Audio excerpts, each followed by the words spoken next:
नमस्कार, सलाम वालेकुम, सत श्री अकाल, जय राम जी की। मैं आपसे चर्चा करूंगा अरस्तू के विचारों के ऊपर। इससे पहले का जो वीडियो था उसमें मैंने आपसे अरस्तू के जीवन के ऊपर, उसकी बुक्स के ऊपर, उसकी अध्ययन पद्धति, स्टडी मेथड्स के ऊपर और ज्ञान की श्रेणियों के ऊपर चर्चा की थी। अब मैं अरस्तू से संबंधित उसके जो राजनीतिक विचार है अरस्तू के, जो पॉलिटिकल आइडियाज हैं अरस्तू के, उनके ऊपर आपसे चर्चा करूंगा और ये बताऊंगा कि कैसे क्वेश्चन उठते हैं, कहाँ से उठते हैं, कौन से प्रश्न महत्वपूर्ण होते हैं, इनकी हम चर्चा करेंगे और वर्तमान ट्रेंड क्या है ये भी चर्चा करेंगे। तो हम चर्चा कर रहे हैं अरस्तू महोदय की।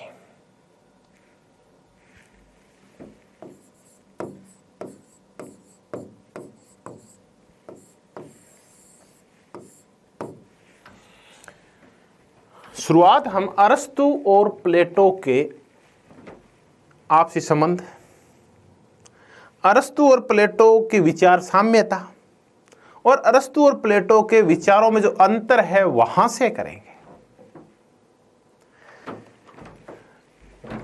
अरस्तु और प्लेटो की तुलना, इनकी हम तुलना करेंगे। पहले तो हम ये देखेंगे कि ऐसी कौन सी चीजें हैं जो गुरु और चेले दोनों के अंदर साम्यता रखती है, समानता रखती है। तो देखिए, अरस्तु और प्लेटो दोनों के दोनों कुलीन तंत्र के समर्थक हैं, दोनों के दोनों लोकतंत्र के विरोधी हैं। लोकतंत्र पसंद नहीं है दोनों को ही, बल्कि अरिस्टोक्रेसी पसंद है इनको। कुलीन की वो लोग जो ज्ञानवान हों, जिनके पास संपत्ति भी हो और जो परहित में शासन करे, ऐसे लोगों के समूह के द्वारा जो शासन किया जाता है उसको हम कुलीन तंत्र, अरिस्टोक्रेसी बोलते हैं। तो ये कुलीन तंत्र के समर्थक हैं। खुद प्लेटो से अरस्तु ने बहुत कुछ ग्रहण किया है। अरस्तु ने जो संविधानों का वर्गीकरण किया है, जो कि बड़ा फेमस है, वो प्लेटो से लिया है। अरस्तु का जो रूल ऑफ लॉ है वो भी प्लेटो से लिया है। ये दोनों के दोनों, ये तो द लॉ से लिया हुआ है और ये द स्टेट्समैन से लिया हुआ है। तो अरस्तु प्लेटो से बहुत कुछ ग्रहण करता है, लेकिन ग्रहण करने के बाद बहुत कुछ बदल भी देता है। अरस्तु और प्लेटो के जो संबंध है, अगर हम आधुनिक युग की विचारकों के साथ तुलना करें तो हम बेंथम और मिल के जो संबंध है उनके साथ तुलना कर सकते हैं कि ये अपने गुरु से काफी कुछ ग्रहण करते हैं और बहुत कुछ उसमें परिवर्तन भी कर देते हैं। एक विचारक है विल डूरा,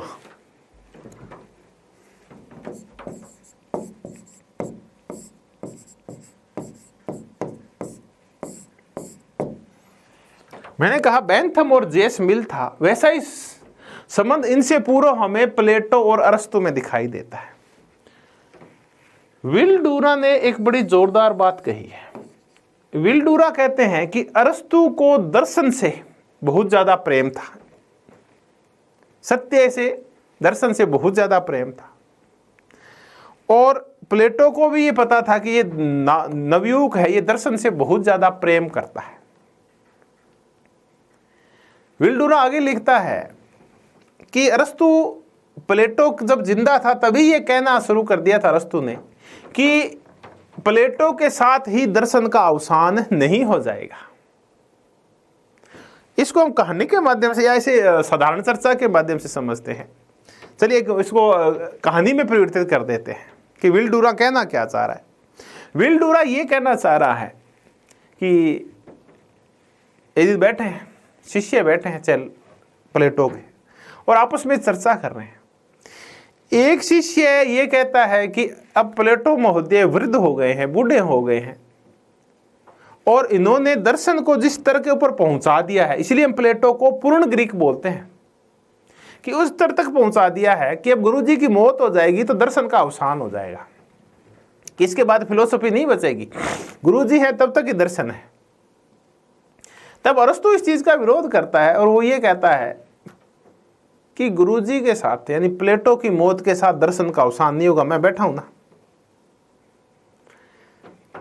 यही बात फिर वो चेला जा कहता है प्लेटो से, कैसे से करके अरस्तु ये कह रहा था कि गुरुजी की मौत के साथ ही दर्शन का अवसान नहीं हो जाएगा।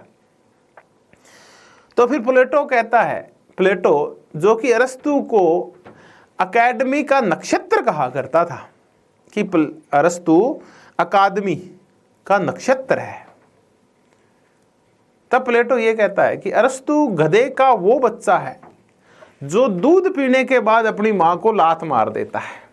यानी हूबहू वो सब कुछ ग्रहण नहीं करता, कुछ विरोध करता है वो प्लेटो का अरस्तु अपने दर्शन के अंदर, अपने विचारों के, अपने राजनीतिक विचारों के अंदर।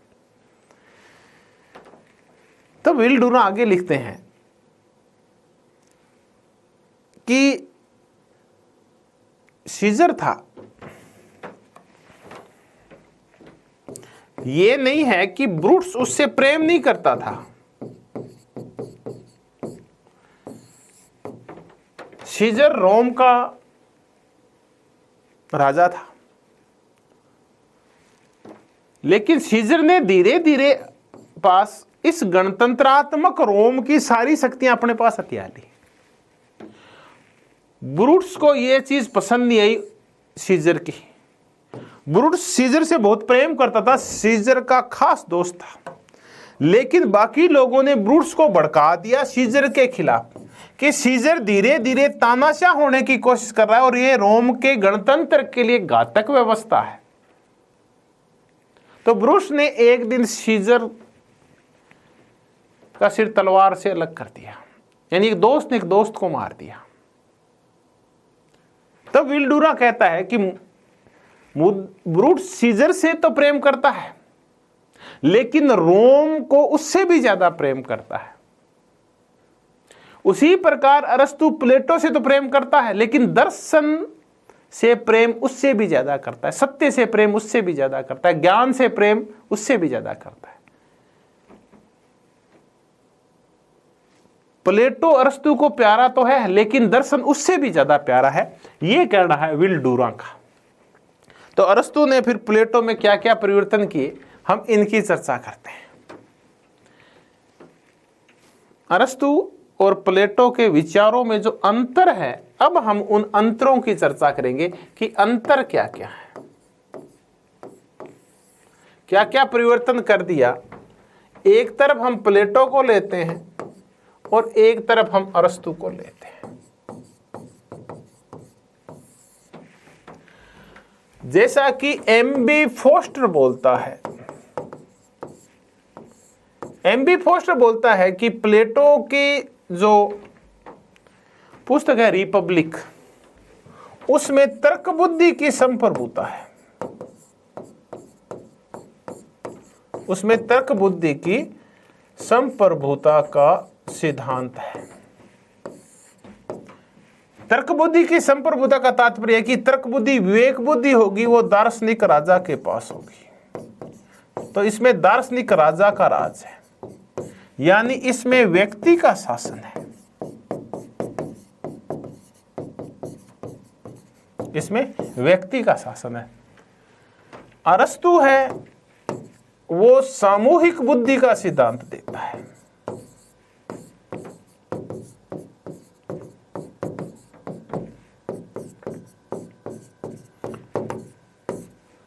सामूहिक बुद्धि का तात्पर्य है, अरस्तु खुद कहता है कि एक समिति होती है, वो अपने चतुर सदस्यों से भी चतुर होती है।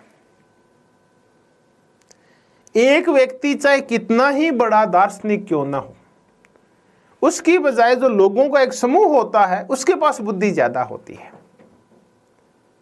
यानी बहुसंख्यक लोग जब कानूनों का निर्माण करते हैं, बहुसंख्यक लोग जो निर्णय करते हैं, वो एक व्यक्ति के निर्णय से ज्यादा अच्छा निर्णय होता है, क्योंकि बहुत सारे व्यक्ति जब तर्क वितर्क करेंगे तो बहुत सारी बुद्धियां मिल जाएगी। तो ये है सामूहिक बुद्धि का सिद्धांत। एमबी फोस्टर कहते भी हैं, अरस्तु के लिए ये कहते हैं कि अरस्तु के जो निर्णय है वो लोकतांत्रिक है। निर्णय लोकतांत्रिक है, देखिए बड़ी जोरदार बात है। लेकिन जब निर्णयों का क्रियान्वयन है वो कुलीन तंत्रीय है, यानी निर्णय लोकतांत्रिक पद्धति से लिए जाएंगे, बहुसंख्या के द्वारा लिए जाएंगे, लेकिन जब उनका लागू करेंगे तो वो कुछ ही लोग करेंगे जो शासन करने के एक्सपर्ट हैं। तो यह है सामूहिक बुद्धि का सिद्धांत। यहां दार्शनिक राजा की बजाय यहां कानून का शासन होता है, कानून का शासन होता है। यहां व्यक्ति का नहीं है, रूल ऑफ इंडिविजुअल नहीं है, बल्कि रूल ऑफ लॉ है यहां। तो दार्शनिक राजा और व्यक्ति की बजाय यहां कानून का शासन है, और यहां सामूहिक बुद्धि महत्वपूर्ण होती है। यानी बहुत सारे लोग जब मिलकर निर्णय करते हैं वो निर्णय अच्छा निर्णय होता है, बशर्ते कि कोई व्यक्ति कितना ही एक्सपर्ट हो, कितना ही ज्ञानवान हो, सद्गुणी हो, उससे ज्यादा अच्छा निर्णय एक समिति लेती है, लोगों का एक समूह लेता है। पहला अंतर तो ये था इनके मध्य कि यहां व्यक्ति के शासन की बजाय कानून का शासन होता है। दार्शनिक राजा महत्वपूर्ण नहीं है, बल्कि महत्वपूर्ण है कानून। और देखें क्या अंतर है। देखिए जो प्लेटो था, प्लेटो अमूलवादी था।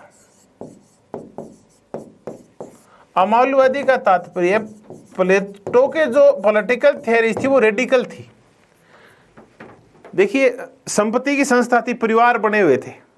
प्लेटो कहता है कि इनको हटा दो, संरक्षक वर्ग के लिए संपत्ति का अधिकार हटा दो, परिवार का अधिकार हटा दो, और परिवार और संपत्ति का साम्यवाद ले आओ, और दार्शनिक राजा का शासन लेके और ज्ञान की सत्ता स्थापित करो आप।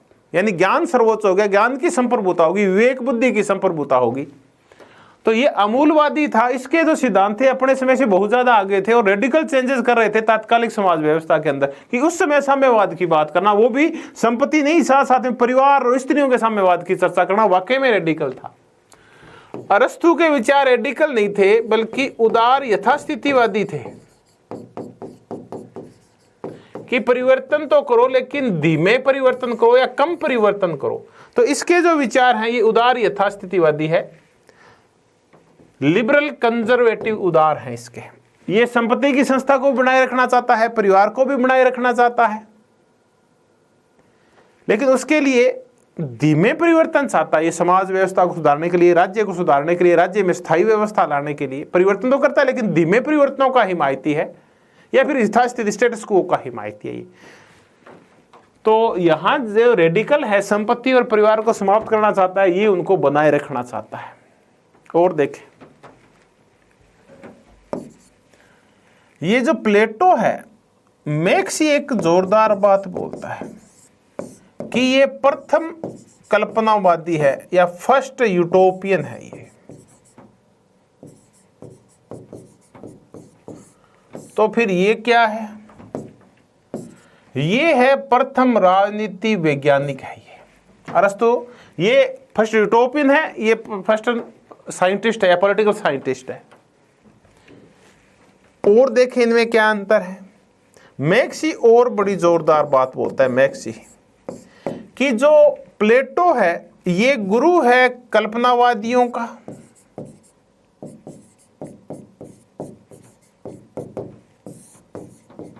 ये गुरु है क्रांतिकारियों का,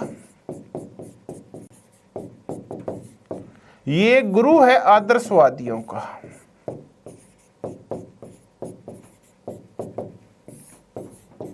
तो फिर अरस्तु गाय का गुरु है? अरस्तु गुरु है व्यवहारवादियों का, अरस्तु गुरु है यथार्थवादियों का। ऐसे करके और वो एक तुलना करता है आपस में कि ये किस किस का जो गुरु है। ये गुरु है उपयोगितावादियों का,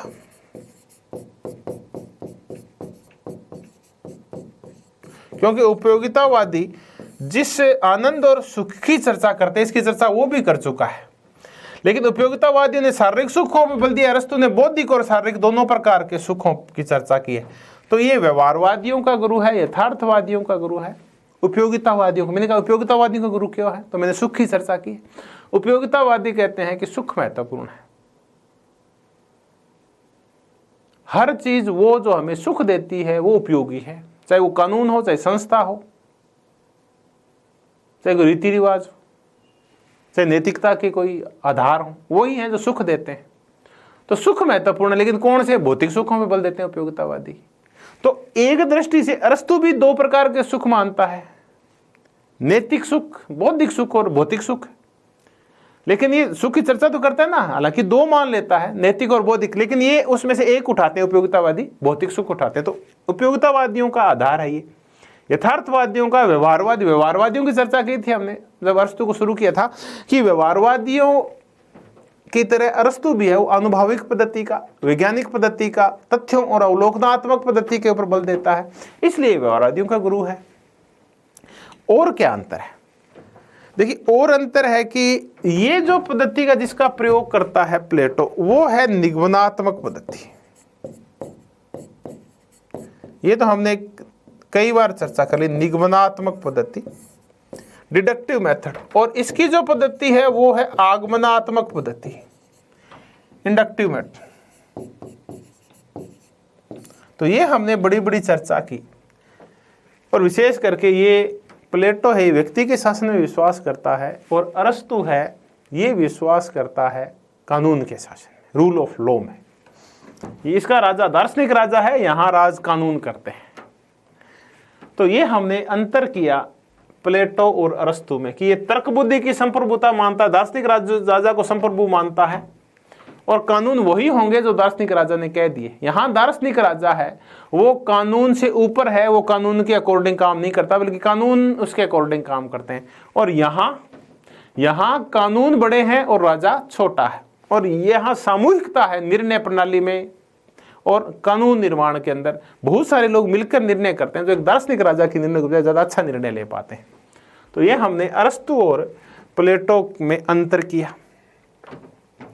अब हम चर्चा करते हैं इसी के दौरान कि और कौन चर्चा करता है। इजाया बर्लिन बड़ी जोरदार बात बोलता है।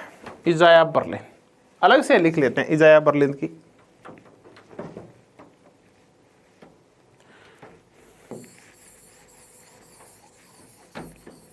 हमने मैक्सी की चर्चा की।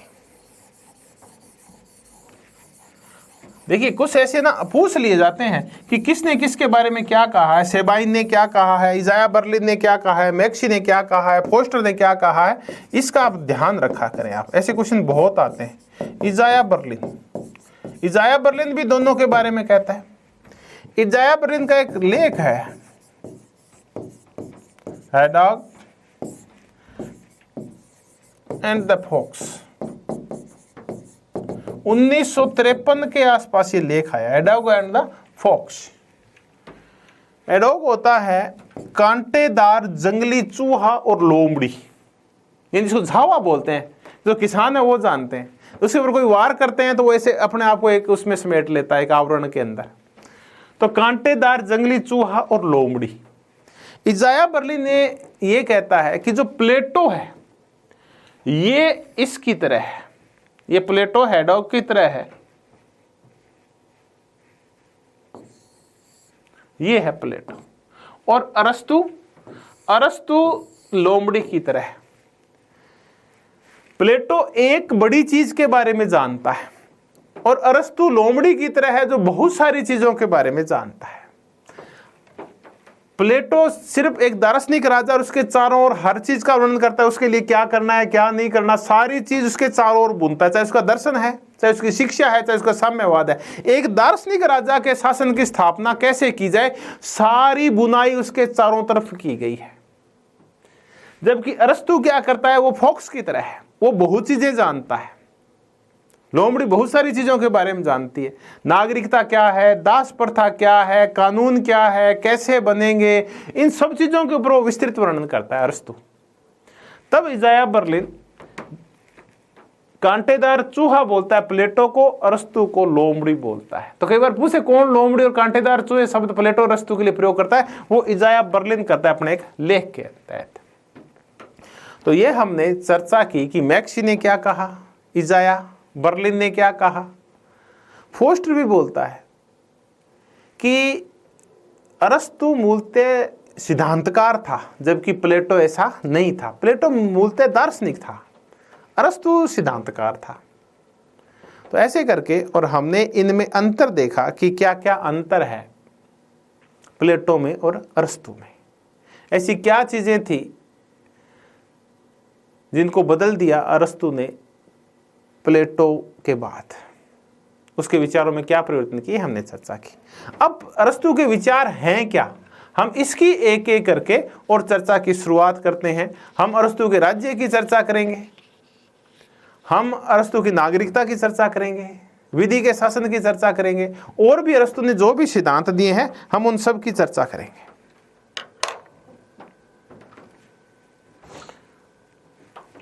हम सबसे पहले अरस्तु के राज्य संबंधी विचारों को करते हैं। अरस्तु का राज्य, कि अरस्तु का राज्य कैसा होगा, हम सबसे पहले इसकी चर्चा करते हैं। नंबर 1, अरस्तु का राज्य है ये सावयवी राज्य है। सावयवी राज्य को हम जैविक राज्य बोलते हैं। अरस्तु का राज्य स्वाभाविक है। अरस्तु का राज्य प्राकृतिक है, नेचुरल स्टेट है। अरस्तु का एक और बड़ी जोरदार है जो बहुत बार पूछा जाता है कि राज्य व्यक्ति का पूर्वगामी है। State is prior than individual. राज्य व्यक्ति का पूर्वगामी है। पूर्वगामी है कि राज्य पहले है और व्यक्ति बाद में है। राज्य आत्मनिर्भर संस्था है।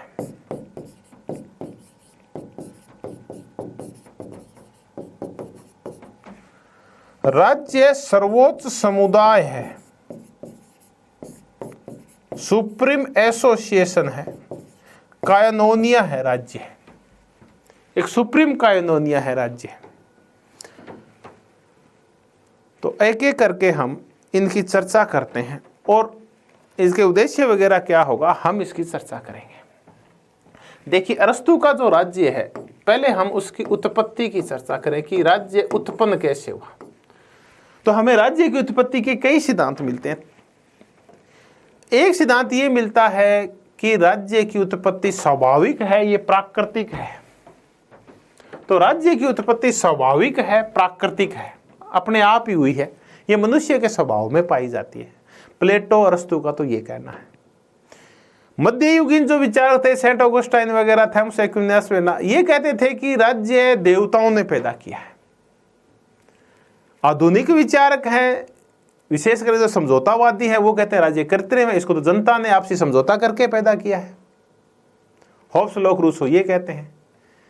प्लेटो और अरस्तु के समय जो सोफिस्ट पाए जाते थे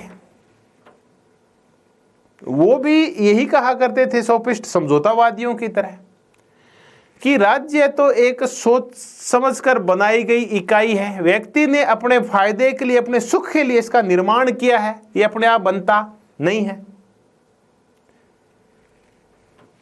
तो राज्य की उत्पत्ति, जैसा कि अरस्तु ने कहा कि इसकी उत्पत्ति स्वाभाविक है,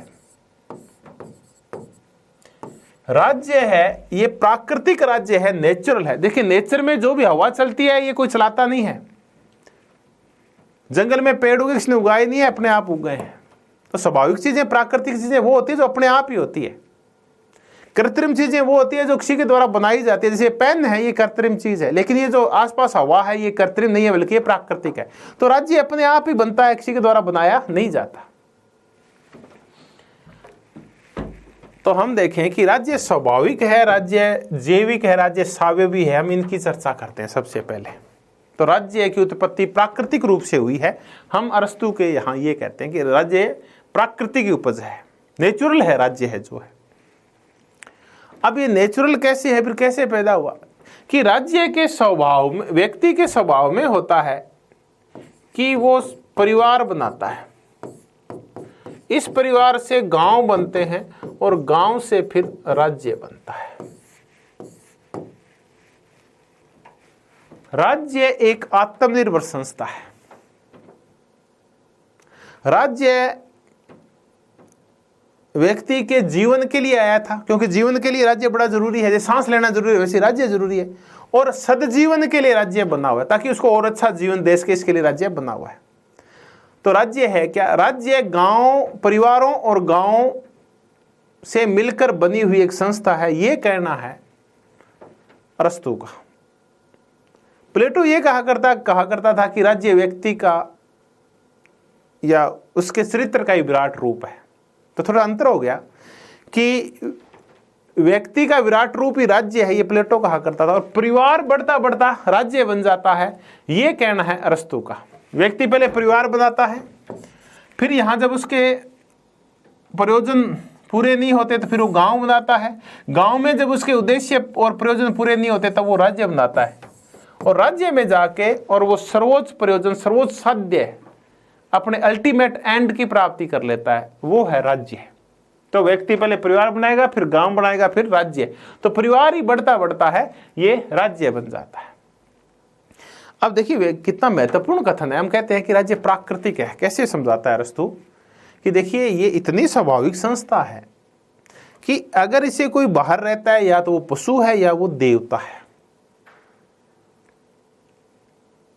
यानी आप रह नहीं सकते। जैसे आप बगैर भोजन के नहीं रह सकते, वैसे राज्य के बगैर रह नहीं सकते। तो ये जो भूख लगती है ना, ये हम पैदा नहीं करते कि हमारे पेट में भूख है, ये प्राकृतिक चीजें हैं। वैसे ही राज्य है, ये प्राकृतिक है। ये व्यक्ति को सद्गुण देता है, व्यक्ति के सर्वोच्च प्रयोजनों को सिद्ध करता है। ये व्यक्ति का उद्देश्य है, वो है यूडिमोनिया, आनंद, सुख, बौद्धिक और शारीरिक सुख। और ये बौद्धिक और शारीरिक सुख है, ये उसे सिर्फ राज्य में प्राप्त हो सकते हैं। तो इस राज्य का प्रयोजन क्या है? देखिए फिर चलते हैं। इसकी जो पद्धति है टीलियोलॉजिकल मेथड,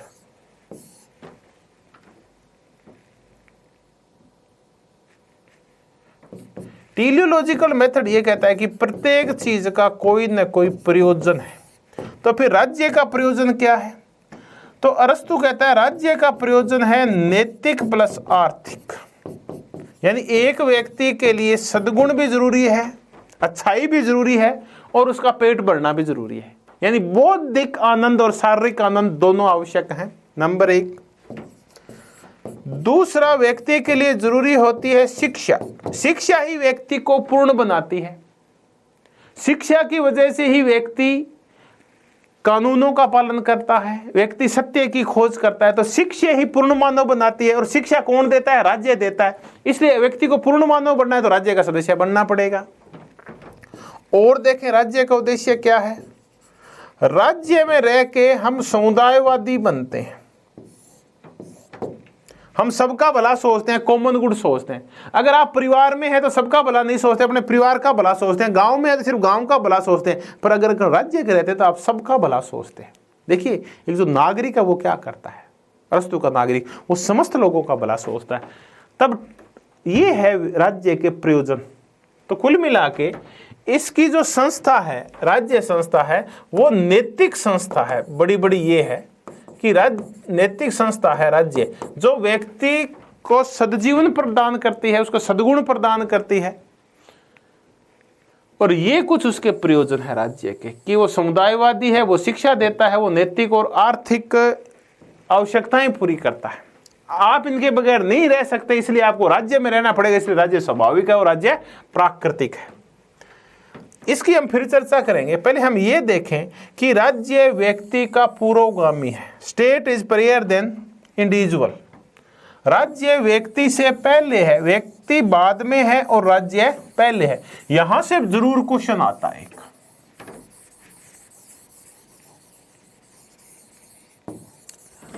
क्वेश्चन ये आता है, एक तो यही कि राज्य व्यक्ति से पहले है।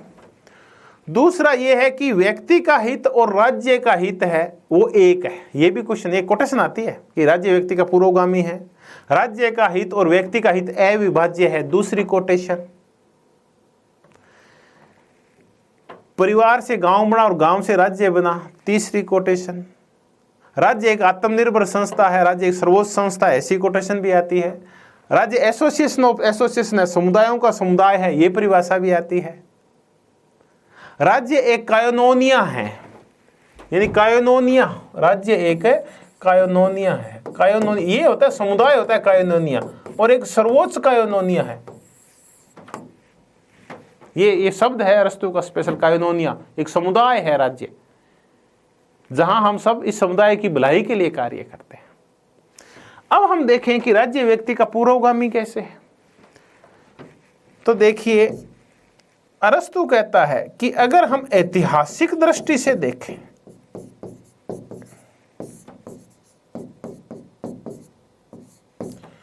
तो व्यक्ति पहले है। ऐतिहासिक दृष्टि से व्यक्ति पहले है, नंबर 1। लेकिन अगर हम मनोवैज्ञानिक दृष्टि से देखें, या आप कह लीजिए अगर आप प्रयोजनवादी दृष्टि से देखें, तो राज्य पहले है। अब चर्चा करते हैं। ऐतिहासिक दृष्टि से व्यक्ति पहले है, यानी अगर हम इतिहास को देखते हैं तो व्यक्ति पहले आया था। पहले व्यक्ति आया, फिर उसने परिवार बनाया, फिर गांव आया और फिर राज्य आया। तो ऐतिहासिक कालक्रम के अकॉर्डिंग सीधा आता है कि ऐतिहासिक कालक्रम के अकॉर्डिंग व्यक्ति पहले है और राज्य बाद में है। लेकिन अगर हम मनोवैज्ञानिक दृष्टि से देखें, तो अगर आप किसी चीज को समझना चाहते हैं तो पहले पूर्ण आता है और फिर उसका अंश आता है। पहले पूर्ण और अंश, पहले हूल आता है फिर उसके पार्ट्स आते हैं। आप चलो किसी भी चीज को समझना चाहें, इस पेन को समझना चाहें तो पहले इसको आपको समझना होगा। आप इस मोबाइल को समझना चाहते हैं, इस मोबाइल को, तो पहले आपको ये पूरा मोबाइल दिखाई देगा, फिर इसके पार्ट्स दिखाई देंगे। आप बॉडी पढ़ते हैं, बॉडी पहले है, पार्ट्स बाद में। तो पहले हम संपूर्ण शरीर की चर्चा करते हैं कि शरीर में ये होता है, ये होता है, ये शरीर है हमारा। फिर हम कहते हैं ये कान है, ये नाक है, ये मुंह है, ये दांत है। फिर दांतों की चर्चा करते हैं, फिर 32 दांत बाद में आते हैं। फिर कौन कौन से प्रकार के दांत है, फिर आगे चर्चा करते हैं हम। फिर किस दांत का क्या काम है, ये हम आगे चर्चा करते हैं। तो देखिए, पहले पूर्ण आता है फिर अंश आता है। पहले हम सीधी 32 की चर्चा करेंगे कि 32 दांत होते हैं, फिर कौन कौन से होते हैं, फिर वो क्या क्या काम करते हैं, आगे चर्चा करते हैं। तो शरीर पहले आता है, पार्ट्स बाद में आते हैं। तो पूर्ण पहले आता है और अंश बाद में आता है। अगर हम प्रयोजनवादी दृष्टि से देखें तो पहले साध्य आएगा और फिर उसकी पूर्ति के लिए जो साधन है वो आएगा। तो ये है प्रयोजनवादी दृष्टि, यानी हमारा कोई ना कोई एक प्रयोजन है, एक उद्देश्य है। तो सर्वोच्च उद्देश्य है वो राज्य का है, वो है आत्मनिर्भरता। हमारा उद्देश्य है सुख खोजना, बौद्धिक और शारीरिक सुखों की खोज करना। ये हम राज्य के अंदर ही प्राप्त कर सकते हैं। तो राज्य पहले है और व्यक्ति बाद में है, प्रयोजनवादी दृष्टि से भी और मनोवैज्ञानिक दृष्टि से भी। लेकिन ऐतिहासिक दृष्टि से व्यक्ति पहले है। अब फिर चलते हैं, सीधी कोटेशन आती है कि किसने कहा कि व्यक्ति पहले है, राज्य पहले है और व्यक्ति बाद में है। यह ऐसे आएगा कि ऐतिहासिक दृष्टि से तो व्यक्ति पहले है, लेकिन प्रयोजनवादी दृष्टि से राज्य पहले है। ये अरस्तु की बात है। यानी इतिहास में तो व्यक्ति पहले आया था, लेकिन प्रयोजन किसका बड़ा होता है, राज्य का। तो राज्य साध्य है और व्यक्ति साधन है। तो साध्य हमेशा साधन से बड़ा होता है, प्रयोजन, उद्देश्य, लक्ष्य ये बड़ा होता है। तो ये हमने देखा। फिर राज्य आत्मनिर्भर संस्था है, राज्य सर्वोच्च समुदाय है, यानी इससे बड़ा फिर कोई समुदाय नहीं है। इसी समुदाय में रह के हम नैतिक, बौद्धिक, सद्गुणी जीवन जीते हैं। परिवार में हम जीवन तो जीते हैं, लेकिन उतने सद्गुण हमारे अंदर विकसित रहते हैं, हमें शिक्षा नहीं मिलती इतनी अच्छी जितनी कि राज्य के अंदर मिलती है। समुदायवाद के गुण होते हैं, कॉमन गुड के गुण होते हैं, वो एक परिवार और गांव की बजाय एक राज्य के अंदर ज्यादा विकसित होते हैं। तो देखिए, छोटे छोटे कोटेशन से कि राज्य एक आत्मनिर्भर संस्था है, राज्य व्यक्ति से पूर्व है, राज्य सद्जीवन के लिए, जीवन के लिए आया था, सद्जीवन के लिए बना हुआ है। राज्य गांव और परिवारों का समूह है, पहले परिवार आता है फिर गांव फिर राज्य बनता है। ऐतिहासिक दृष्टि से व्यक्ति पहले है, लेकिन मनोवैज्ञानिक और प्रयोजनवादी दृष्टि से राज्य पहले है।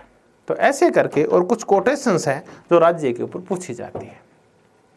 अब इस राज्य में क्या क्या है, देखिए ये जो हम चर्चा करते हैं ना, राज्य व्यक्ति का पूर्वगामी है, इसको हेगल भी मानता है। ये जितने भी आदर्शवादी हैं ये भी ऐसे ही विचारों के होते हैं। आदर्शवादी की चर्चा करें कौन कौन है, कांट है, हेगल है, ग्रीन है, ब्रेडले है, बोसांके है। लेकिन हेगल है ना, ये ऐसा वो व्यक्ति है जो राज्य को साध्य मानता है, राज्य को पूर्व मानता है, व्यक्ति को साधन मानता है और बाद में मानता है। तो हेगल भी अरस्तु के इस विचार का समर्थन करता है कि राज्य पहले और व्यक्ति बाद में। राज्य साध्य है अपने आप में और व्यक्ति साधन है। चलिए इसके बाद अब इसका उद्देश्य क्या है, तो नैतिक उद्देश्य, एक नैतिक संस्था है राज्य, जहां हम रह के एक सद्गुण पूर्वक अच्छा जीवन जी सकते हैं, सद्गुणों का विकास कर सकते हैं, शिक्षा ले सकते हैं। अब इस राज्य में क्या क्या है, हम इसकी चर्चा करते हैं।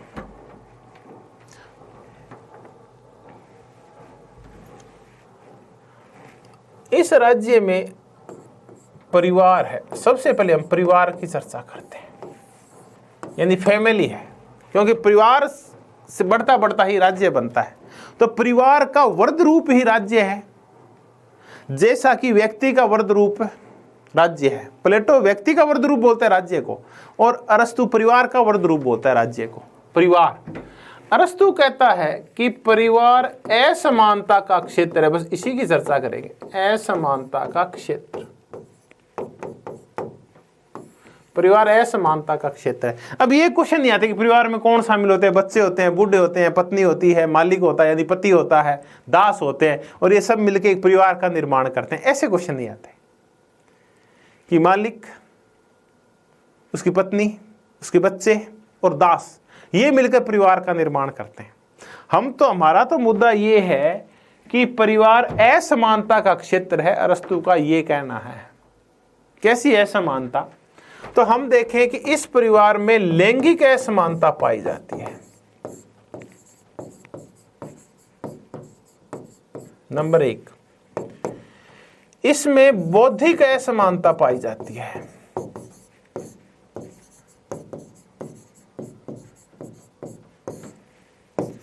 और इस परिवार में लैंगिक और बौद्धिक के अलावा आयु की असमानता पाई जाती है।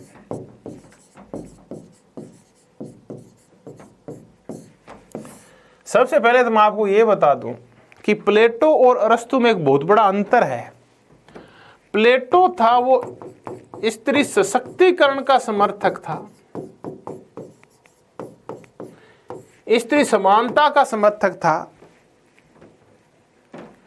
वुमेन इक्वलिटी का समर्थक था। लेकिन अरस्तु ऐसा नहीं है। अरस्तु पुरुष और नारी में भेद करता है, गुणों में भी, क्षमता में भी, तर्क बुद्धि में, विवेक में भी। एक परिवार का मुखिया होगा वो पुरुष होगा, महिला उससे निम्न दर्जे की होगी। वो कहता है कि महिला अनुत्पादक पुरुष है, यानी किसी प्रकार का उत्पादन नहीं करती वो सिवाय बच्चों को छोड़ के, क्योंकि उसके पास तर्क बुद्धि और विवेक बुद्धि नहीं होती। तो ये लैंगिक भेदभाव का भारी समर्थक है अरस्तु, जो स्त्री को दासी मानता है पुरुष की। ऐसा ही इसी का समर्थन आगे चल के मैंने देखा कि रूसो करता है और हेगल। रूसो और हेगल भी स्त्री और पुरुष को समान नहीं मानते। रूसो तो कहता है कि स्त्री का उद्देश्य है सज धज के अपने पति को खुश रखना, उसकी शारीरिक आवश्यकताओं की संतुष्टि करना। अरस्तु के विचार भी कुछ कुछ ऐसे ही है। अरस्तु वो विचारक है जो स्त्री और पुरुष को असमान मानता है। फिर एक बार और कहता है कि बौद्धिक असमानता होती है। बौद्धिक असमानता यानी दास और मालिक में जो असमानता होती है बौद्धिक असमानता होती है, या सद्गुण या गुणों की असमानता होती है। मालिक होता है उसमें गुण होते हैं, विवेक होते हैं, तर्क बुद्धि होती है, और दास में ऐसी चीजें नहीं पाई जाती। आयु की असमानता कि मालिक बच्चे नहीं होंगे बल्कि वो एक पुरुष होगा, एक प्रौढ़ पुरुष होगा, क्योंकि आयु की असमानता। आयु की असमानता की वजह से बच्चों में तर्क बुद्धि का विकास नहीं हुआ है, विवेक का विकास नहीं हुआ है, इसलिए इस परिवार का मुखिया होगा वो एक प्रौढ़ पुरुष होगा। तो परिवार समानता का नहीं बल्कि असमानता का क्षेत्र है। ये एक महत्वपूर्ण विचार हमने देखा कि परिवार असमानता का क्षेत्र है। औरत पुरुष समान नहीं है, दास और मालिक समान नहीं है, बाप और बेटा समान नहीं है। तो वो एक पिता होगा, तो इस परिवार का मुखिया कौन होगा? एक पिता, यानी एक पुरुष पिता इसका मुखिया होगा।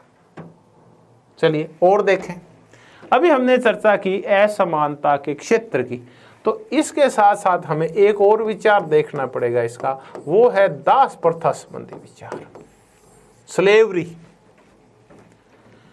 अरस्तु के दास प्रथा संबंधी विचार हैं, ये बड़े महत्वपूर्ण, इनके ऊपर कई बार क्वेश्चन पूछ लिया जाता है। अरस्तु दास प्रथा का जो समर्थन करता है उसका आधार है प्राकृतिक असमानता। वो कहता है कि ये सोसाइटी है, ये श्रेणीबद्ध है,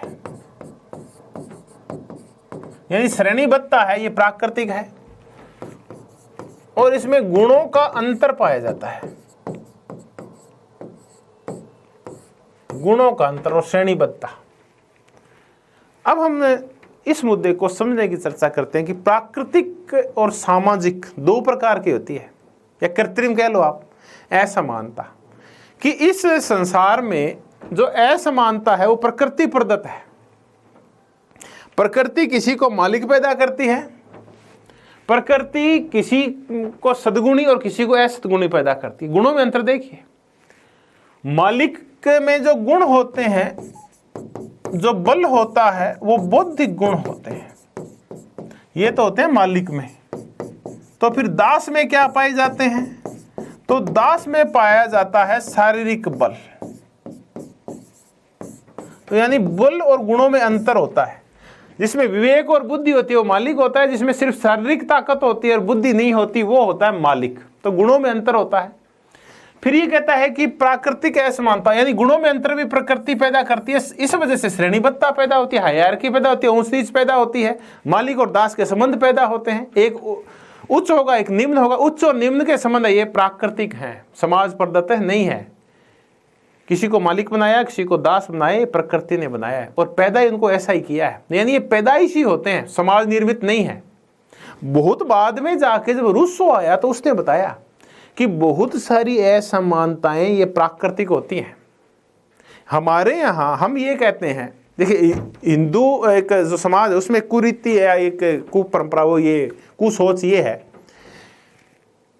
कि ब्राह्मणों को जो सर्वोच्च बनाया है वो ईश्वर ने बनाया है, प्रकृति ने बनाया है, और दलितों को जो अबौधिक और निम्न स्तर दिया है वो ईश्वर ने दिया है, प्रकृति प्रदत्त है, जबकि ऐसा है नहीं वास्तव में। अब और चर्चा करें कि महिला और पुरुष में जो सेक्स का अंतर है, भी एक स्त्रीलिंग है एक पुल्लिंग है, ये प्रकृति प्रदत्त है। लेकिन जो जेंडर गैप आया है, जो कार्य विभेद आया है कि महिलाएं हैं वो बच्चे पैदा करेगी और घर संभालेगी, और पुरुष है वो बाहर रहेगा और सार्वजनिक क्षेत्र में भागीदारी करेगा। तो प्राइवेट वुमेन और पब्लिक मैन, देखिए एलिस्टीन बोलती है, एलिस्टीन एक बहुत बड़ी नारीवादी है, वो कहता है कि पब्लिक मैन और प्राइवेट वुमेन, एलिस्टीन बोलती है ये कि आदमी उसने सार्वजनिक क्षेत्र में कब्जा कर लिया है और जो घरेलू क्षेत्र था वो महिलाओं को सौंप दिया गया। बच्चे पैदा करना, घर का काम करना, पोतड़े सुखाना, गोबर बुआरी करना, पशुओं का काम करना और चूल्हा चौका करना, ये सब स्त्री को सौंप दिया गया।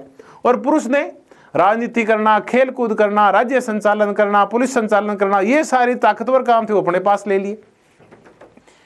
तो ऐसे ही ये जो दास प्रथा है ये अरस्तु के नजर में समाज प्रदत्त नहीं है, बल्कि ये प्राकृतिक प्रदत्त है। ये जो गुणों में अंतर है और ये श्रेणीबद्धता है, ये स्वाभाविक है, ये किसी की पैदा नहीं की हुई है, ये कहना है अरस्तु का।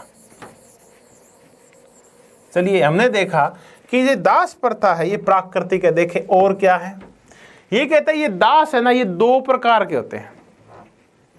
एक होते हैं स्वाभाविक दास और एक होते हैं वैधानिक दास। दास भी दो प्रकार के, स्वाभाविक दास और वैधानिक दास।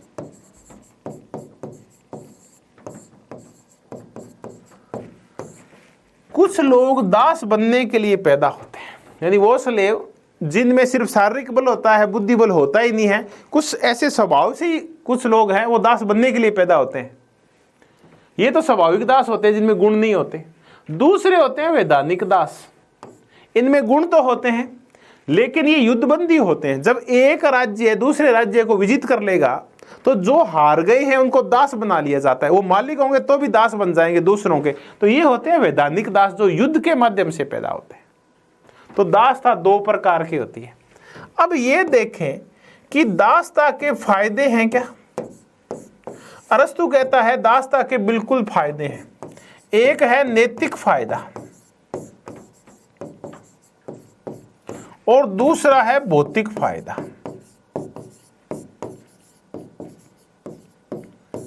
नैतिक फायदा भी दोनों को होता है, मालिक को भी और दास को भी, यानी अच्छा सद्गुण का फायदा होता है। नैतिक फायदा क्या होता है? मालिक को नैतिक फायदा ये होता है कि दास जब काम करता है तो मालिक को अवकाश मिलता है, मालिक को काम नहीं करना पड़ता। और मालिक उस अवकाश के दौरान स्वाध्याय के माध्यम से, आपसी चर्चा परिचर्चा के माध्यम से, समुदायवादी भावना के माध्यम से सार्वजनिक कार्यों में भागीदारी करता है। तो उससे कॉमन गुड का डेवलपमेंट होता है। वो व्यक्ति और ज्यादा अच्छा होता जाता है जो मालिक है, क्योंकि उसको काम नहीं करना पड़ता।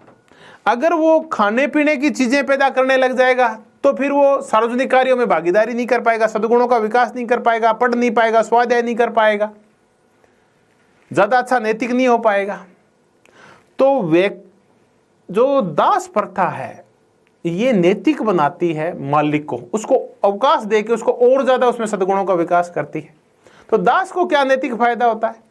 जैसे जैसे उसका मालिक है वो सद्गुणी होता जाएगा, दास उसके संपर्क में आके उसके सद्गुण सीखता जाएगा, तो दास को ये फायदा होता है। तो दोनों के सद्गुणों का विकास होता है, अवकाश के माध्यम से और संपर्क के माध्यम से। अवकाश मिलता है मालिक को और संपर्क, अच्छा संपर्क मिलता है दास को। तो फिर भौतिक फायदा क्या होता है?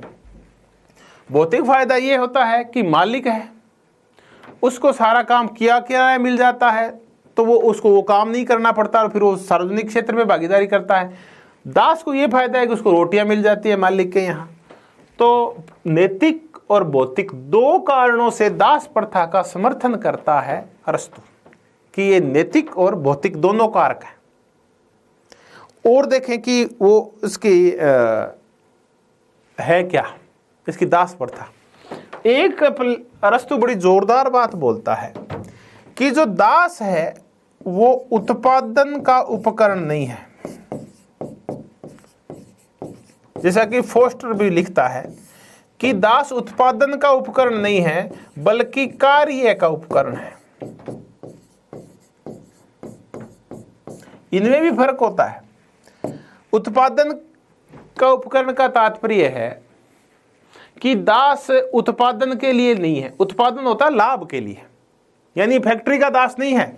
इसका तात्पर्य ये कह सकते हैं कि जो कार्ल मार्क्स का सर्वहारा है वो है उत्पादन का उपकरण। यहां मजदूर एक मालिक को ज्यादा से ज्यादा लाभ हो इसके लिए कार्य करता है उसकी फैक्ट्री में, यानी एक मालिक मजदूर से फैक्ट्री में लाभ के लिए कार्य करवाता है। हम देख रहे हैं कि वो लाभ का उपकरण नहीं हो गया है, तो उपकरण वो कार्य का उपकरण है। कार्य का तात्पर्य ये है कि ये जो भी पैदा करेगा वो सिर्फ उतना ही करेगा जितना एक घर की आवश्यकताएं पूरी हो जाए। यानी एक दास घरेलू आवश्यकताओं की पूर्ति करता है, बाजार में चीजें बेचने के लिए चीजें पैदा नहीं करता, बल्कि घर पे कितना चाहिए, घर पे कितनी गेहूं चाहिए, कितना मसाला चाहिए, क्या कुछ चाहिए, ये कार्य करता है। ये नहीं है कि मसाला इतना पैदा करो कि उसको बाजार में बेचा जा सके, फिर वो तो मजदूर हो गया, सर्वहारा हो गया, फिर वो उत्पादन का उपकरण हो गया, कार्य का उपकरण नहीं बचा। तो दास जो कार्य करेगा वो सिर्फ घरेलू कार्यों की पूर्ति, घरेलू चीजों की आपूर्ति के लिए करेगा, उत्पादन और लाभ के लिए, बाजार के लिए वो कार्य नहीं करेगा। तो सर्वहारा में और दास में अंतर होता है, नंबर एक। दूसरा, हम एक चीज और देखें, अरस्तु एक जोरदार बात बोलता है, क्या दासता आजीवन है? क्या दास है ये आजीवन होते हैं क्या? ये कहता है नहीं, दास आजीवन नहीं होते। जिस दिन दास में सद्गुणों का विकास हो जाए, ये जोरदार बात है कि जिस दिन उसमें सद्गुणों का विकास हो जाए उस दिन छोड़ देगा मालिक दास को और उसको दास तो से मुक्त कर देगा, जिस दिन दास में सद्गुणों का विकास हो जाएगा। नंबर 1, तो क्या दास प्रथा समाप्त हो सकती है क्या? तब अरस्तु कहता है बिल्कुल। जिस दिन कार्य करने के लिए मशीनें आ जाएगी, अन्न कूटने के लिए, मसाले कूटने के लिए, खेती करने के लिए हल आ जाएंगे, उस दिन दास की जरूरत नहीं पड़ेगी। यानी जब मशीनीकरण हो जाएगा उस दिन दासों को मुक्त कर दिया जाएगा। तो दासता आजीवन नहीं है, दासता शाश्वत नहीं है, बल्कि दासता अस्थायी है। अरस्तु की नजर में स्थायी नहीं है, दासता अस्थायी है। दास तब मुक्त हो जाएगा जब वो सद्गुणी हो जाएगा, या उसको तब मुक्त कर दिया जाएगा जब कार्य करने के लिए मशीनें आ जाएगी। तो कुछ विचारक है इस मुद्दे पर इसकी प्रशंसा भी करते हैं कि देखिए दासता का समर्थक है, फिर भी दास मुक्ति की भी चर्चा करता है अरस्तु। मशीनीकरण के माध्यम से और मशीनीकरण के बाद दास मुक्त हो जाएंगे, या फिर जब सद्गुणों का विकास हो जाएगा किसी दास में तो वो मुक्त हो जाएगा। लेकिन कार्ल पोपर क्या कहता है? कार्ल पोपर ये कहता है, कार्ल पोपर भारी आलोचक है इसकी दास प्रथा का। कुछ विचारक भले ही इसकी प्रशंसा करते हो कि दास मुक्त भी हो सकता है, लेकिन कार्ल पोपर कहता है कि दास प्रथा के मामले में ये प्रतिक्रियावादी है। प्रतिक्रियावादी वो होते हैं जो परिवर्तन पसंद नहीं करते हैं, जो कुरीतियों के समर्थक होते हैं उनको हम प्रतिक्रियावादी बोलते हैं। तो कार्ल पोपर प्रतिक्रियावादी बोलता है। प्रतिक्रियावादी सब नहीं है, ये प्रतिक्रियावादी ये तो कोई भी हो सकता है। प्रतिक्रियावादी दास प्रथा के मामले में, व्यक्तियों की समानता के मामले में प्रतिक्रियावादी है अरस्तु, ये कहना है कार्ल पोपर का। अब ये नहीं आएगा क्वेश्चन कि किसने प्रतिक्रियावादी कहा अरस्तु को, ये नहीं है, बल्कि ये आएगा कि उसकी दास प्रथा है अरस्तु की, जिसमें व्यक्ति को असमान माना गया है सद्गुणों की दृष्टि से, बौद्धिक बल की दृष्टि से, और उसमें प्राकृतिक असमानता का विचार है। इस विचार को लेके कौन उसको प्रतिक्रियावादी कहता है, तब हम चर्चा करेंगे कार्ल पोपर की। तो ये हमने अरस्तु के दासता संबंधी विचार देखे। क्या क्या क्वेश्चन बनते हैं? क्वेश्चन ये बनता है कि दासता अरस्तु की प्राकृतिक है, कृत्रिम है, समाज प्रदत्त है, या क्या है? तो प्राकृतिक है दासता। ये श्रेणीबद्धता पैदा करती है। दासता होती क्या है? क्योंकि अरस्तु कहता है गुणों में अंतर पाया जाता है। प्रकृति किसी को शारीरिक बल देती है, कोई आजीवन यानी जीवन से ही यानी पैदाइशी इंटेलिजेंट होता है, बौद्धिक बल होता है, कईयों में पैदाइशी शारीरिक बल होता है। तो जिसमें बौद्धिक बल होगा, तर्क बल होगा, तर्क क्षमता होगी, वो होगा मालिक, और जिसमें नहीं होगी वो होगा दास। फिर ये कहता है क्या ये फायदेमंद है, क्या नैतिक फायदा होता है? इससे मालिक को अवकाश मिलता है और उसको सद्गुणी दास को सद्गुणी व्यक्ति के संपर्क में रहने का मौका मिलता है दासता। तो ये शारीरिक बल वालों में भी धीरे धीरे उसमें सद्गुणों का विकास करके और नैतिकता का विकास करती है। भौतिक फायदा होता ही होता है ऐसे करके। और क्या दासता समाप्त हो सकती है क्या? तो अरस्तु कहता हो सकती है। जब मशीनीकरण हो जाएगा या दास में सद्गुणों का विकास हो जाएगा, दासता समाप्त हो जाएगी या दास को मुक्त कर दिया जाएगा। ऐसे करके हमने बड़े मजेदार विचार देखे दासता के संबंध में अरस्तु के विचार। अब आगे चलते हैं और अरस्तु के नागरिकता संबंधी विचार करते हैं। सिटीजनशिप के ऊपर अरस्तु का क्या कहना?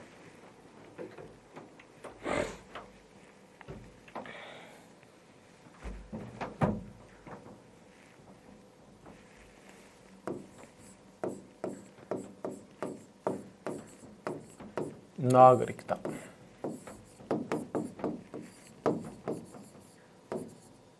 सिटीजनशिप। पहले तो इस मुद्दे पे चर्चा करें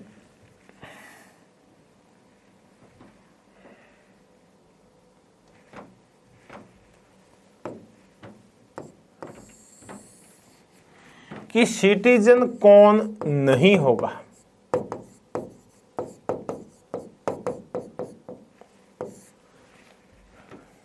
और सिटीजनशिप का आधार क्या नहीं है, बेस क्या नहीं है।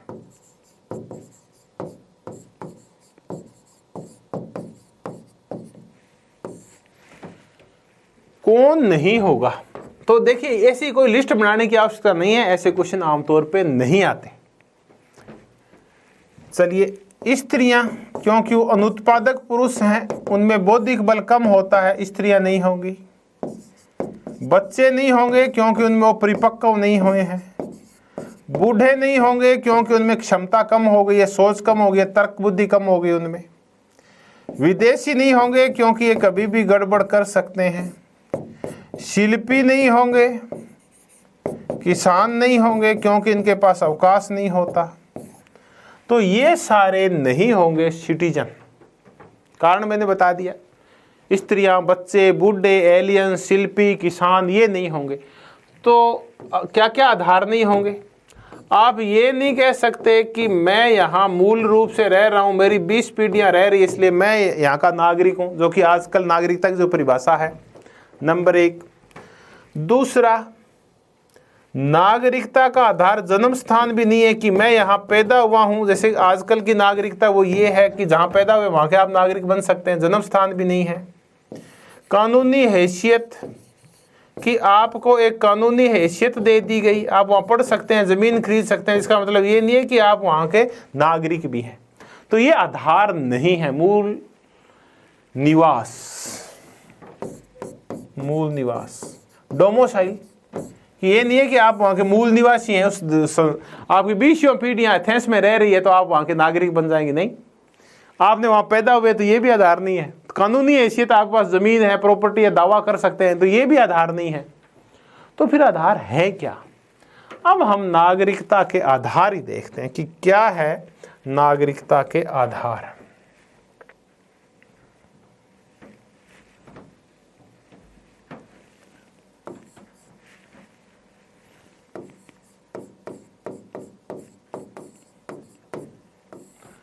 नागरिकता के आधार।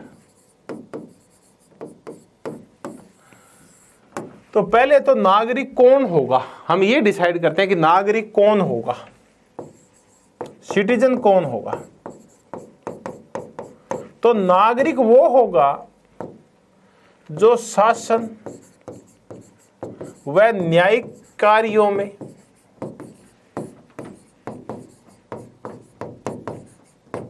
सक्रिय भागीदारी करेगा।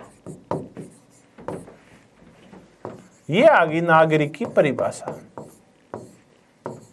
वो होगा नागरिक, शासन और न्यायिक कार्यों में सक्रिय भागीदारी करने वाला व्यक्ति नागरिक होगा।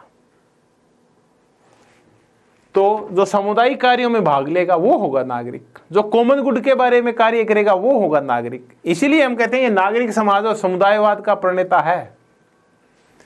अब और देखें कि फिर न्यायिक और शासन कार्यों में सक्रिय भागीदारी करने के लिए फिर और क्या क्या चीजें चाहिए।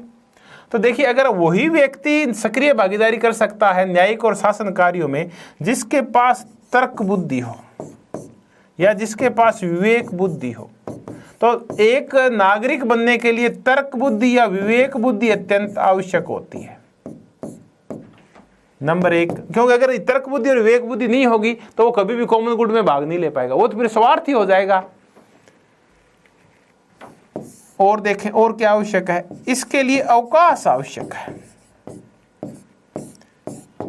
अवकाश होगा तभी वो 100 अध्याय कर पाएगा, अच्छे सद्गुणों का विकास कर पाएगा, नैतिक जीवन का विकास कर पाएगा, कुछ सोच पाएगा, मंथन कर पाएगा, विचार कर पाएगा।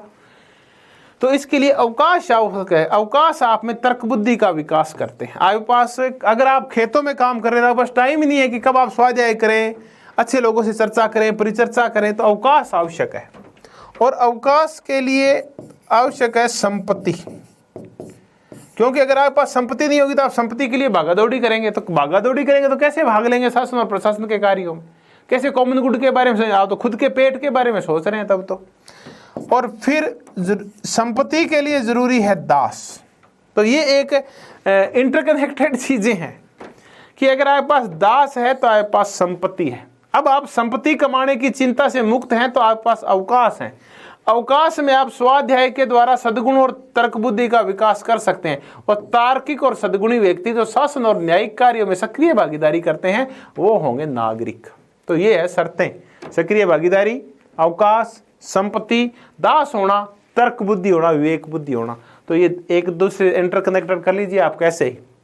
शासन कार्यों में वो ही करेगा भागीदारी जिसके पास तर्क और विवेक बुद्धि होगी। इसके लिए अवकाश आवश्यक है। अवकाश तभी मिलेगा जब आपके पास संपत्ति हो, संपत्ति की चिंता नहीं हो और संपत्ति कमाते हैं दास।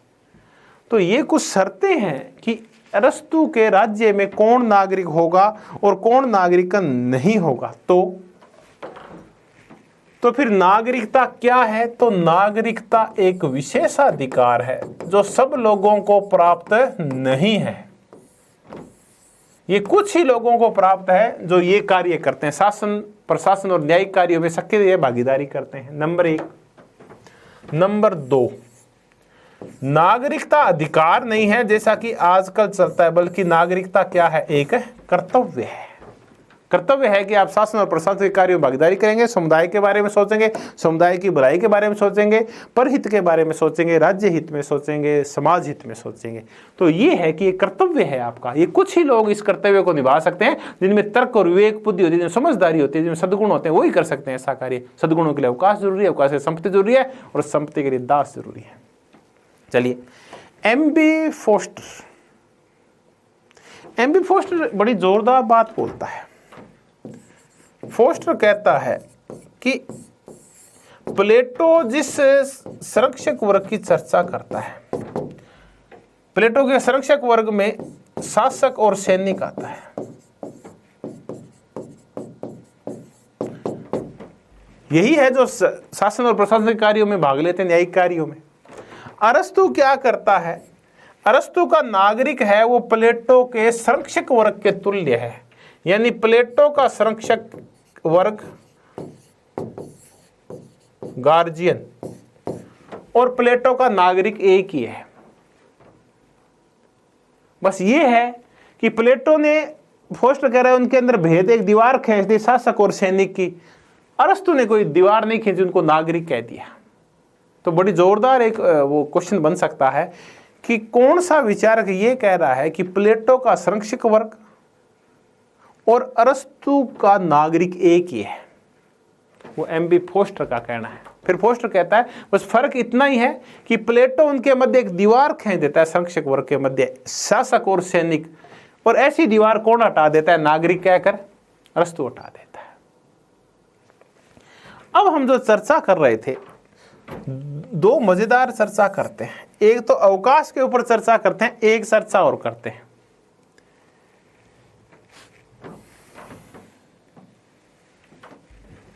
मैंने कहा दो चर्चा करेंगे। अवकाश कार्य से महत्वपूर्ण है। एक तो ये चर्चा करेंगे, बड़ी ही रुचिकर चर्चा है। दूसरी चर्चा ये करेंगे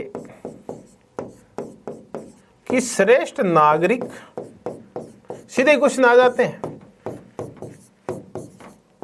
वह श्रेष्ठ मानव में अंतर होता है।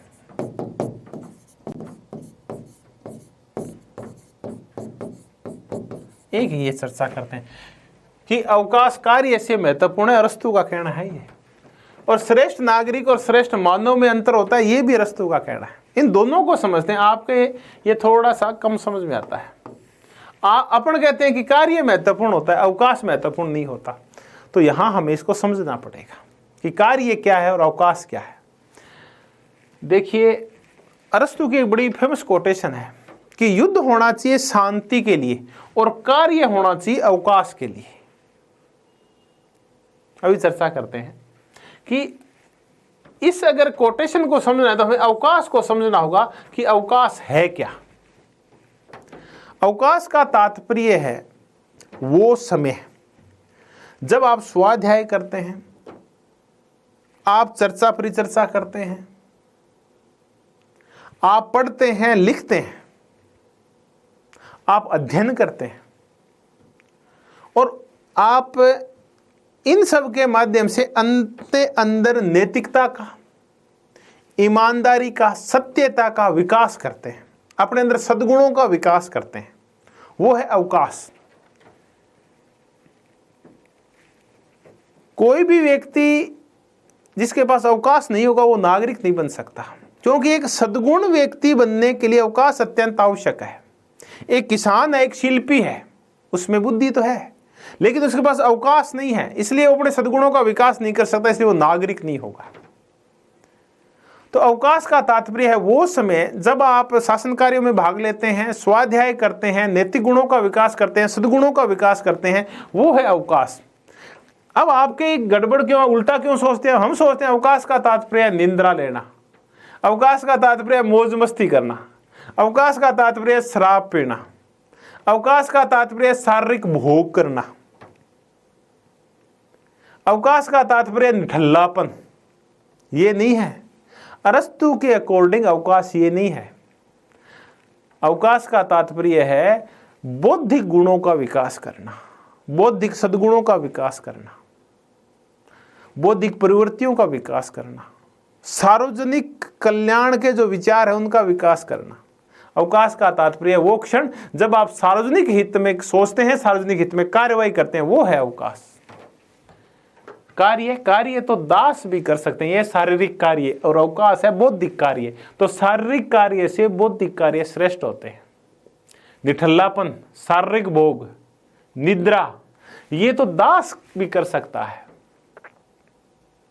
तो दास के पास क्या नहीं कर सकता? दास विवेकपूर्ण, तर्कपूर्ण सद्बुद्धि का विकास नहीं कर सकता।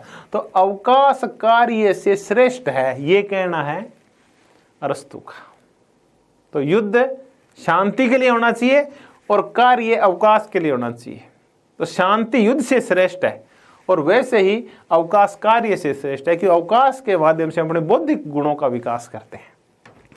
दूसरा है कि श्रेष्ठ नागरिक व श्रेष्ठ मानव में अंतर होता है। प्लेटो इनमें अंतर नहीं मानता था, अरस्तु तो मानता है। अरस्तु कहता है श्रेष्ठ नागरिक वो होता है जो किसी भी शासन पद्धति में, कोई सी भी शासन पद्धति हो, वहां शासन कार्यों में भागीदारी करता है, कानून का निर्माण करवाता है या करता है, और कानून का पालन करता है। वो होता है श्रेष्ठ नागरिक। चाहे वो राजतंत्र हो, चाहे वो कुलीन तंत्र हो, चाहे वो भ्रष्ट तंत्र हो, चाहे वो ओलिगार्की हो, जो व्यक्ति उस शासन पद्धति के अकॉर्डिंग कानूनों का पालन करता है, वो होता है श्रेष्ठ नागरिक। तो श्रेष्ठ नागरिक एक सापेक्ष विचार है। अगर कोई व्यक्ति एक तानाशाही शासन व्यवस्था में तानाशाह के आदेशों और कानूनों का पालन करता है, तानाशाह की हाँ में हाँ मिलाता है, तानाशाह के जो कार्य हैं उनमें भागीदारी करता है, तो वो श्रेष्ठ नागरिक होगा। और ऐसे लोगों को तमके मिलते हैं। एक राजतंत्र में अगर राजा की हाँ में हाँ मिला रहे हैं, राजा के लिए कार्य कर रहे हैं, तो आप श्रेष्ठ नागरिक हैं। लोकतंत्र में अगर जनहित का सोचते हैं, जनता की जय जयकार करते हैं, तो आप श्रेष्ठ नागरिक हैं। लेकिन श्रेष्ठ मानव है, ये एक निरपेक्ष विचार है।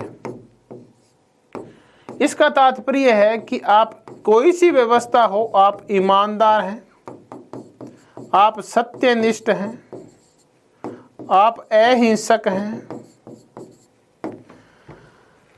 आप कॉमन गुड या सार्वजनिक कल्याण चाहते हैं, सार्वजनिक भलाई के आप समर्थक हैं, तो ये तो कोई सी भी शासन व्यवस्था हो, ईमानदारी, सत्यनिष्ठा, अहिंसा, सार्वजनिक भलाई जैसे जो सद्गुण हैं, ये श्रेष्ठ मानव की पहचान है। तो श्रेष्ठ नागरिक बदलते रहते हैं, श्रेष्ठ मानव तो हर व्यवस्था में एक ही होता है।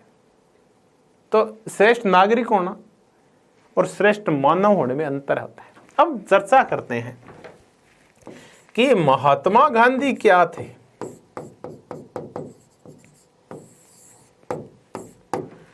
तो महात्मा गांधी श्रेष्ठ मानव तो थे, क्योंकि ईमानदार, सत्यनिष्ठ, अहिंसक थे, सबके इस होते, लेकिन वो श्रेष्ठ नागरिक नहीं थे, क्योंकि वो अंग्रेजों के कानूनों को मानते नहीं थे और अंग्रेजों का विरोध करते थे। जो तात्कालिक शासन व्यवस्था का विरोध करता है, वो श्रेष्ठ नागरिक नहीं होता, श्रेष्ठ मानव हो सकता है। तो तब अरस्तु कहता है श्रेष्ठ नागरिक और श्रेष्ठ मानव में अंतर होता है। हाँ, जब अच्छी व्यवस्था होती है, एक अच्छी शासन व्यवस्था के अंदर ये दोनों एक हो जाते हैं कि श्रेष्ठ मानव और श्रेष्ठ नागरिक अच्छी व्यवस्था में एक ही होता है। तो हमने दो चीजें देखी कि अवकाश के बजाय कार्य की बजाय अवकाश महत्वपूर्ण है, और श्रेष्ठ नागरिक और श्रेष्ठ मानव अरस्तु की नजर में एक नहीं होता बल्कि अलग अलग होते हैं। तो आज हमने कुछ छोटी छोटी चर्चाएं की। पहली जो हमने चर्चा की वो अरस्तु और प्लेटो की तुलना की। फिर हमने परिवार के संबंध में हमने विचार देखे अरस्तु के कि परिवार असमानता का क्षेत्र है। स्त्री संबंधी विचार देखे हमने अरस्तु के, जो इस स्त्री को हे और निम्न दृष्टि से देखता है। फिर हमने अरस्तु की दास प्रथा देखी कि दास प्रथा प्राकृतिक है, ये गुणों के अंतर की वजह से होती है, इसके फायदे क्या हैं, क्या दास मुक्त हो सकता है, क्या कार्ल पोपर क्या कहता है, ये हमने देखा। और फिर हमने चर्चा की नागरिकता की कि नागरिक कौन होंगे और कौन नहीं होंगे। फिर हमने ये चर्चा की कि नागरिकता के लिए क्या जरूरी है, चाहे वो अवकाश हो, दास हो, संपत्ति हो, सद्गुण और तर्क बुद्धि और विवेक बुद्धि हो, और शासन और प्रशासन के कार्यों में सक्रिय भागीदारी हो। फिर हमने ये 2 कोटेशन देखे। अगला जो अपना सेशन होगा उसमें अरस्तु के जो बचे हुए विचार हैं, चाहे विधि का शासन हो, चाहे गोल्डन मीन की थियरी हो, चाहे अरस्तु का न्याय सिद्धांत हो, या अरस्तु के संपत्ति संबंधी विचार होंगे, उनकी हम चर्चा करेंगे। धन्यवाद, आपका तहे दिल से धन्यवाद कि आप लगातार बने रहे। पुनः बहुत बहुत धन्यवाद।